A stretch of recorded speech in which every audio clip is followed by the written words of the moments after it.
Pour ce qui est du Nouveau Testament, le processus de reconnaissance et de recueil a commencé au cours des premiers siècles de l'ère chrétienne. Certains livres ont été reconnus très tôt. Paul accordait la même autorité aux écrits de Luc qu'à l'Ancien Testament. 1 Timothée 5, 18, Deutéronome 25, 4 et Luc 10, 7. Pierre reconnaissait les écrits de Paul comme faisant partie des Écritures. 2 Pierre 3, 15, 16. Certains livres du Nouveau Testament circulaient entre les églises. Colossiens 4, 16, 1, Thessaloniciens 5, 27. Clément de Rome mentionnait au moins 8 livres du Nouveau Testament en 95 après Jésus-Christ. Ignace d'Antioche en reconnaissait environ 7. Polycarpe, un disciple de l'apôtre Jean, en reconnaissait 15. Plus tard, Irénée mentionnait 21 livres. Hippolyte en reconnaissait 22. Les livres les plus controversés étaient Hébreux, Jacques, 2 Pierre, 2 Jean et 3 Jean.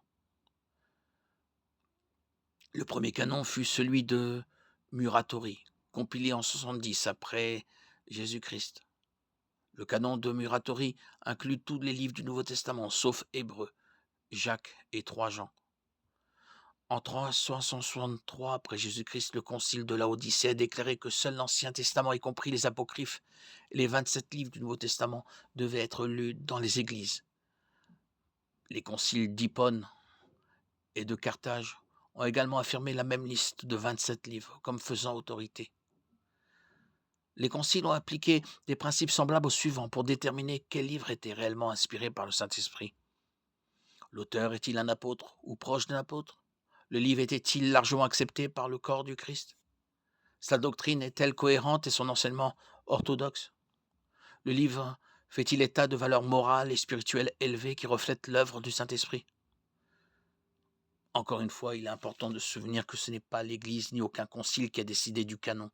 C'est Dieu seul qui a déterminé quel livre appartenait à la Bible et a tout simplement révélé aux croyants ce qu'il avait déjà décidé. Le processus humain de collecte des livres de la Bible était faillible. Mais Dieu, dans sa souveraineté, malgré notre ignorance et notre entêtement, a mené l'Église primitive à reconnaître les livres qu'il avait inspirés.